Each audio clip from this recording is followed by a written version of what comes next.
shakisha imirimo ukore. Okay, mwongeye kwirirwa nkuko nabibabwiye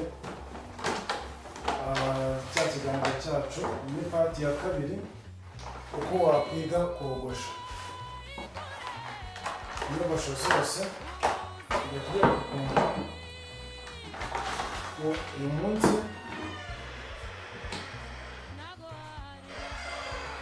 isomo ryacu tugiye kwiga ukuntu wakwiga gufunga imashini ikintu tugiye kwiga uyu munsi. Ariko hari ikibazo wagize cyangwa igitekerezo watwandikira muri comment kugira ngo ubutaha tuzakivugeho. Kandi nongera kubashimira ko mwadukurikiranye kandi mugakanda subscribe. Mu by'ukuri ibyo ni ibintu mba ndimo mbashimira umunsi ku wundi kandi ndabizi neza ko mudukurikira. Okay, imashini ntabwo ifunga icometse ku muriro, ntabwo ifunga icometse ku muriro. Ubungubu icometse ku muriro, ntabwo ibyo bita kuregera amenyo y'imashini ntabwo wayaregera icometse ku muriro, ahubwo urayicomokora warangiza ukayifungura. Iyi ngiyi niyo toronovisi ubuvuze tutari dufite muri cya gice cya mbere, ariko uyu munsi toronovisi irahari. Aka ni kagasokozo gahanagura imashini kugira ngo uyikoreshe ifite isuku. Tugiye kureba ukuntu waregera amenyo y'imashini kugira ngo ujye yogosha neza kandi icunge neza, kuko ndabizi hari abantu benshi cyane baba batabizi. Kuko nanjye ubwa mbere ngura imashini ntabwo nari mbizi, banciye amafaranga kugira ngo bayindegere. Ubwo rero ndagira ngo buri muntu wese abashe kubyikorera ku buntu. Aya ni amenyo y'imashini, ayahanagura kugira ngo nyine yashyiremo afite isuku nta misatsi iriho.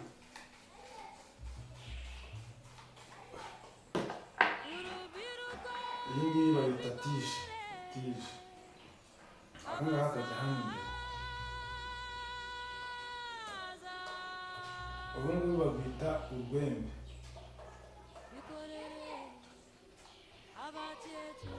Iri ngiri babyita iryinyo. Abogosha nyine, abantu basanzwe bogosha bo baba babizi. Hanyuma wakubikaho neza ugafatisha agatoki neza, warangiza ugafata toronovisi yawe ushyiramo buro ukayifunga, ushyiramo n'indi buro ukayifunga nayo gakeya gake, ukomeza ugahita ureba ku imashini yawe ukareba ko amenyo yagiye neza. Hanyuma ugafatishaho kano gatoki gutya.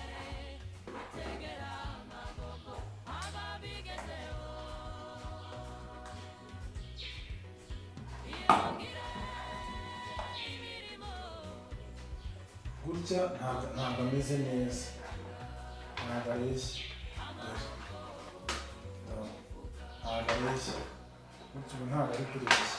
Noneho iyo ubonye atari kureshya neza wayafungura ukongera ukagoragoza ugafatishaho gutya ugafunga.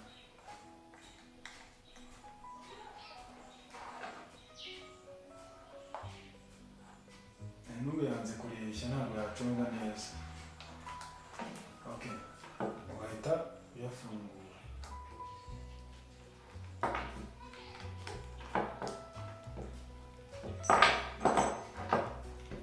Ugashaka akantu k'agapapuro ubundi ukagashyiraho hano hepfo,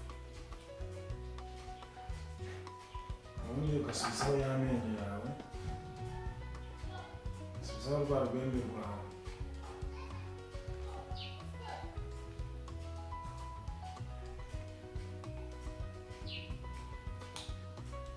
ubundi bwamara kujyaho neza shyiraho iryinyo ugashyiramo buro yawe ugakaza gake udakomeje, shyiraho n'indi buro gake ubundi ukareba icyo udakomeje ngiza ugafataho gutya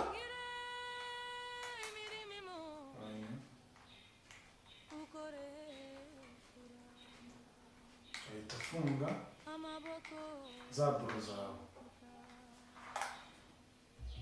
Noneho bise bikunda bise bihuriramo, urabona amenyo yahise afungika neza gutya. Ubungubu waconga kandi kumaraho n'umumaraho wose, ubungubu gutya bise bikunda, agacongo kaza karyoshye kameze neza, abantu bakagukunda cyane. Ega buriya iyo wogosha umuntu ntumuconge gusa wirinda kumusesereza ariko ikindi gikurikiyeho rero, ubundi ikibanze kwara kubereka abantu batabibonye neza ko baregera amenyo y'imashini, turongera tubisubiremo. Ega biba bigoye ndabizi, bigoye nanjye byarangoye. Njyewe nabatekereje ndavuga ati iri somo nta kuntu njyewe ntabitanga, kuko ndabizi hari benshi cyane baba batabizi, batazi kuregera amenyo y'imashini. Aka ni ka kantu k'agapapuro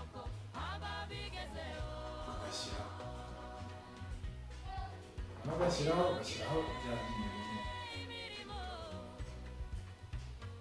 neza gake bitonze hano hepfo, cyangwa za buro zawe.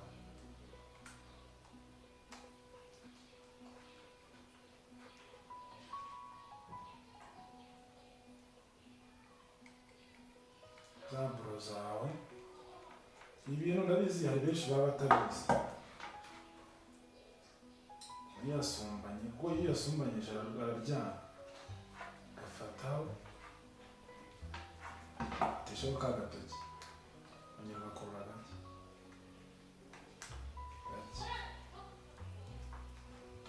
gake witonze.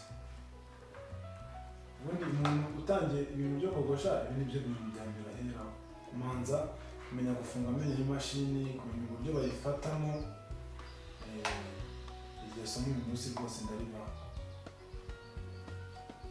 Okay, ndakeka mubibonye. Umuntu utabibonye neza yazatwandikira muri komenti, nimba utabibonye neza wazatwandikira muri komenti tukabasha kubisubiramo, tukongera tukagira.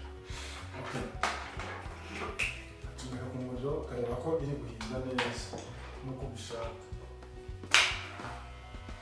Gusa iri ni ikosa nubwo nanjye mbikoze, ariko iri ni ikosa kuba wacomeka imashini ifunguye, ntabwo biba ari byiza. Ushobora kwica iyi tije, urabona ushobora kwica iyi tije, kuyisatura urebye nabi ikaba yahita icika ugasanga biteza ibibazo.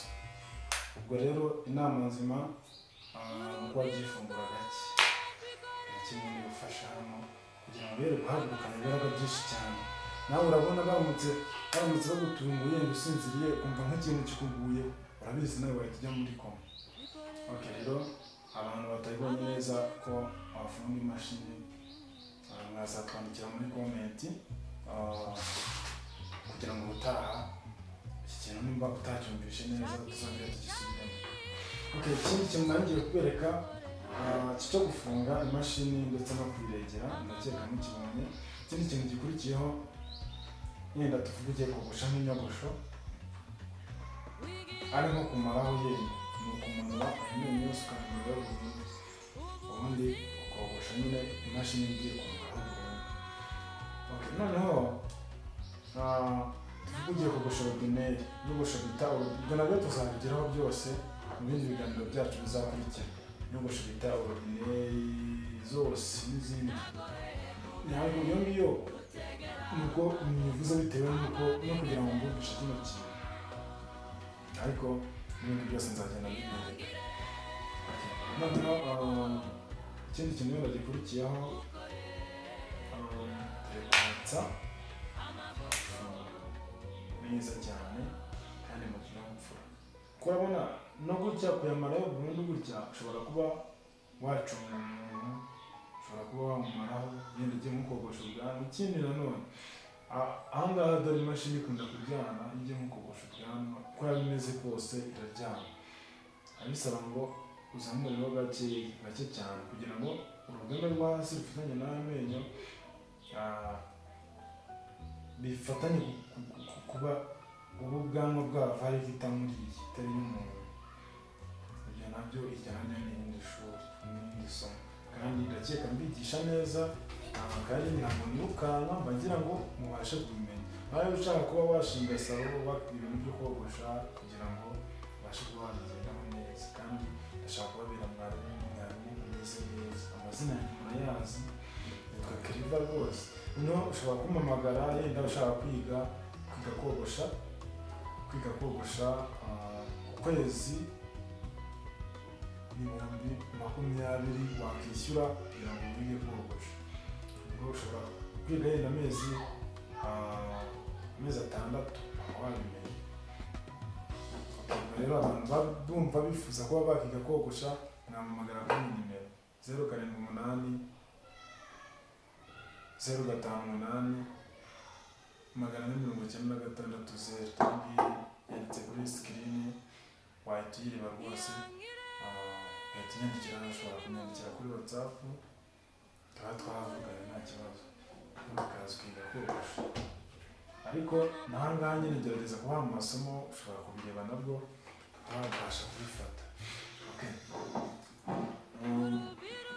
Ikindi kintu noneho ngaka ko kunyihanagura, ikindi ugomba kuyigirira isuku. Kandi noneho sasa utangira kogosha no kugira ngo ikore ifite ingufu, amavuta nuko ntayazanye nayo, ariko nzayazana nayo nyabireke amavuta bakoresha mu mashini. Ikibagira mukagura ibyo mubonye cyangwa mukagura buto akaba ari mushyiramo kandi badashyiramo buto, hari amavuta aba yarabugenewe. Imashini yacu ayicomeka. Noneho impamvu ntigeze nyivugaho, ibi nayo byose ni kimwe, iyi ngiyi ikora niyo ikoramo nta kibazo, zose zirakora. Ukikira umwuga wawe nta kibazo. Noneho sasa akandi kantu ugiye gusiga mbabwiyeho, ndakeka naberetse ko bafunga mbere ko bafungura, byose naberetse. Ikindi kintu ngiye kubereka, muri gutangira ahera ku bana. Ushobora kwigira ku abana bawe cyangwa abana b'abaturanyi, babigiraho bwo gushaka n'ugushuga gakeya nyine, ugasigaho agasatsi gake. Ubundi abantu benshi bibaza ati ese nzamenya kogosha bigenze bite, nanjye nzabimenya nk'abandi. Ese erega na bariya babimenye ntabwo bavutse babizi, ni ibintu by'isample rwose bisekwe, ntabwo ari wabyiga rwose ukabifata. Nta bikaze cyane, yumvemo icyizere, yumvemo gutinyuka, wumve ko nta kibazo, kugira ngo ubashe gukora ubundi wowe ishyiremo icyizere, wumve ko nta kibazo, kandi witinyuke. Ibintu byo kwitinya, umere nyine nk'umuntu ugiye gukora umwuga kandi gukora ikintu kiza guhesha amafaranga, kuko ntabwo wakifata ngo ubyige gutyo gusa, ari ibintu byawe gusa bitazakugira umumaro. Naho nujya kwitinya kogosha umuntu ufite ubwoba, ni ahantu uzanamwangiza ugasanga umwogoshe nabi. Ubaze kugira ngo nabwo uturuke mu rugo ugiye kwiyogoshesha, nugera aho ugiye gukorera serivisi ubone ntikunogeye, ubone bakogoshe nabi, ubone umuntu agucunze bwenge cyane. Mu by'ukuri ushobora kuba wabikosora bikagenda neza. Noneho njye nagiraga ngo bitewe n'uko amasaha ari kwicuma kandi tugeze kure, numva twazasubukura ubutaha mu kindi kiganiro cyacu mu yindi pati ya gatatu, noneho mbazaniye uburyo watangira inyogosho, noneho ugatangira ukogosha neza, nabikwereka neza cyane bikabasha kujya mu bwonko, kandi nizeye neza ko tuzasoza hari umuntu uvuze uti ngiye kugura imashini ngiye gutangira nogoshe, byakugiyemo neza cyane. Okay, ugize ikibazo cyangwa igitekerezo cyangwa inyunganizi, waduhamagara kuri nimero yacu 078 058 496 cyangwa kanyisubiremo 078 058 496 cyangwa kuri Tigo Airtel 0733